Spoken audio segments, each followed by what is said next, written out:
Meu nome é Fábio Ito e este é o Caminhos do Evangelho e você está aqui na nossa série Gente como a Gente.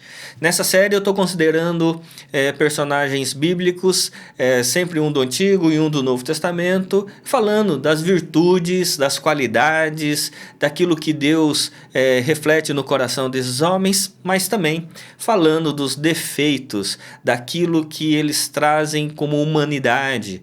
Então eu já considerei no Antigo Testamento homens como Abraão, como Davi, no Novo Testamento como Barnabé.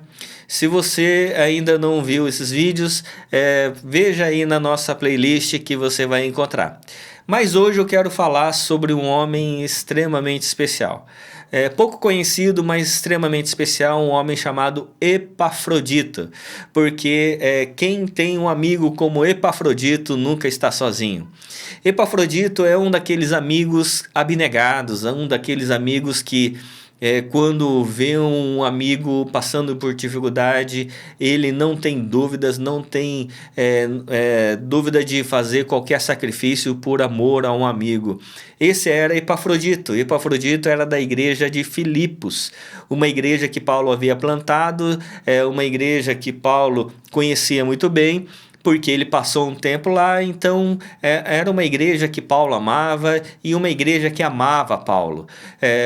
Paulo, ele era um homem que pastoreava várias igrejas, plantava várias igrejas e nesse caminho ele fazia muitos amigos, por vezes inimigos também, porque ele sofreu muitas perseguições. Mas o reino de Deus é um reino de amigos. Então, quando Paulo agora estava preso, passando dificuldade financeira, porque ele estava preso em Roma, e ele estava preso numa prisão domiciliar, ele precisava pagar aluguel, além de estar preso, ele precisava custear a sua prisão. E ele contava com a generosidade, o amor das igrejas. E uma das igrejas que mais ajudou Paulo foi a igreja de Filipos. Para você ter uma ideia, a distância entre Filipos e Roma era de 1.300 quilômetros. E a igreja de Filipos então organiza ali uma oferta para Paulo, levanta alguns recursos. Mas naquela época não havia transação bancária como nós temos hoje, que você deposita numa cidade e retira na outra. Não havia isso. Então a pessoa tinha que levar fisicamente esse recurso. E é o que acontece. Paulo, passando todas aquelas dificuldades, nesse período em Roma ele está escrevendo cartas e tudo mais. Mas a igreja levanta esse recurso e uma pessoa levanta e fala assim: olha, eu quero levar essa oferta, mas não quero só levar a oferta e voltar. Eu quero ser uma oferta para Paulo, e esse homem era o Epafrodito. Epafrodito então leva esse recurso, percorre esses 1.300 quilômetros e da mesma forma como não havia rede bancária naquela época, não havia transportes como hoje, como a gente pegar um avião e percorrer 1.300 quilômetros em uma hora. Não havia locomoção a motor, era ou por animal ou era a pé. Então ele percorre esses 1.300 quilômetros e fica com Paulo, a ponto de Paulo dizer que ele adoeceu quase à morte. É interessante isso está registrado lá na carta aos Filipenses, no capítulo 2, verso 25, dizendo assim: no entanto, julguei necessário enviar-lhe Epafrodito, meu irmão, cooperador e companheiro de lutas, e da parte de vocês, mensageiro e auxiliar nas minhas necessidades. Ele tinha muita saudade de todos vocês e estava angustiado porque vocês ficaram sabendo que ele adoeceu. De fato, adoeceu e estava à beira da morte, mas Deus se compadeceu dele, e não somente dele, mas também de mim, porque para que eu não tivesse tristeza sobre tristeza. Por isso, tanto mais me apresso em mandá-lo para que, vendo novamente, vocês fiquem alegres e eu tenha menos tristeza. Recebam-no, pois, no Senhor com toda alegria e honrem sempre homens como esse.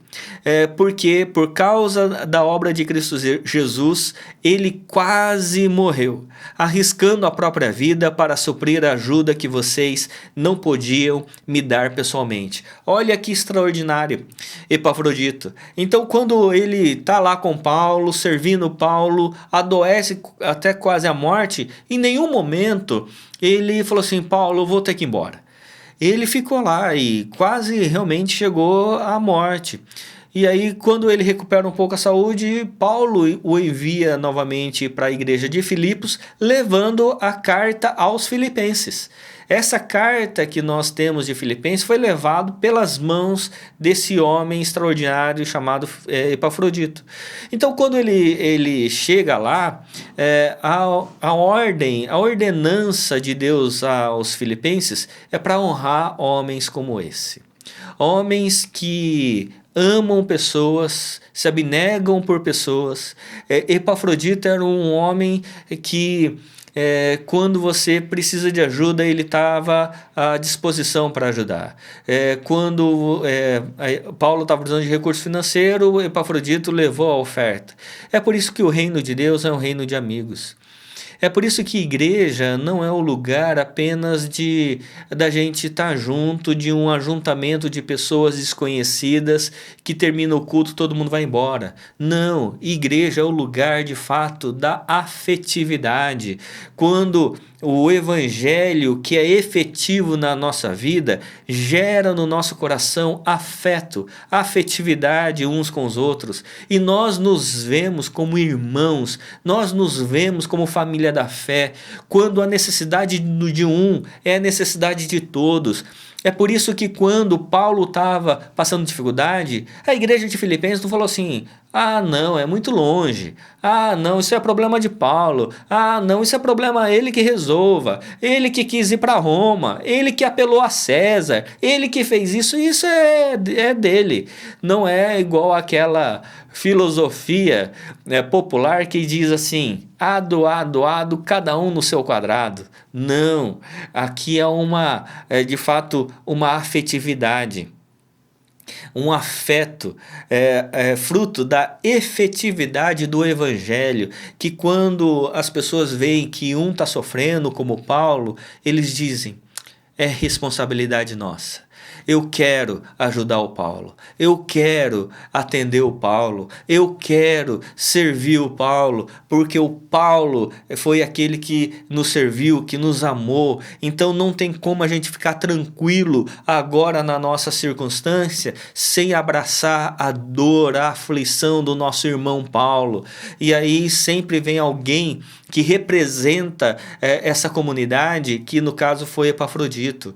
É por isso que quando a gente olha para a igreja do Senhor, nós somos o microcosmos de justiça. Nós, como igreja, devemos ser a antecipação do céu. Nós, como igreja, precisamos compreender que nós não somos apenas um ajuntamento para um serviço litúrgico, no culto, ou palestras, ou eventos religiosos. Não, nós somos a comunidade do povo de Deus. Uma comunidade fraterna de amor e de justiça, onde ninguém é maior que ninguém, mas todos servem um ao outro, todos percebem que tem algo a oferecer ao outro e oferece em amor, serviço e compaixão.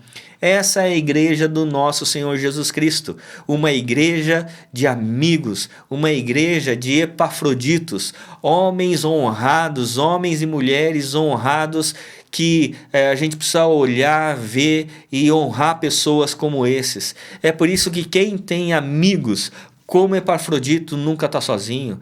Quem tem amigos de fato, quem se vê como parte do corpo de Cristo, nunca se sente só. É nesse sentido que nós oramos o Pai Nosso, e é somente nesse sentido, porque quando Jesus vai ensinar o Pai Nosso, lá no Evangelho de Mateus, no capítulo 6, é interessante, Jesus vai ensinar e fala assim: olha, quando você for orar o Pai Nosso, você deve entrar no seu quarto, mas você deve fechar a porta, porque o Pai que está no céu, ele vê tudo, então você pode fechar a porta, e quando você orar sozinho, você vai orar assim a Deus: Pai Nosso. Você está sozinho, mas você não vai orar Pai Meu, você vai orar Pai Nosso. pelo pão nosso, pelo perdão nosso. Porque agora em Cristo Jesus, na efetividade do Evangelho e na afetividade das relações, agora a gente nunca mais ora como estando sozinho. A gente pode estar só, mas nunca na consciência de estar sozinho, porque mesmo estando só, nós temos a consciência do amor fraternal em Cristo Jesus, porque agora nós somos igreja. É por isso que é importante a gente compreender essas questões, para a gente compreender também que o Evangelho transforma a nossa vida e as nossas relações, e agora nós nos vemos como amigos, um sendo responsável pela dor e pela aflição do outro. Minha oração por mim e por você é que possamos orar para termos vários amigos. Amigos que olhem para as nossas necessidades, para as nossas aflições, para as nossas dores e digam: eu quero atender às suas necessidades, às suas aflições. Pessoas que quando você está precisando, oram com você. Pessoas que quando você está meio chateado, precisa desabafar, são pessoas que estão prontos a te ouvir.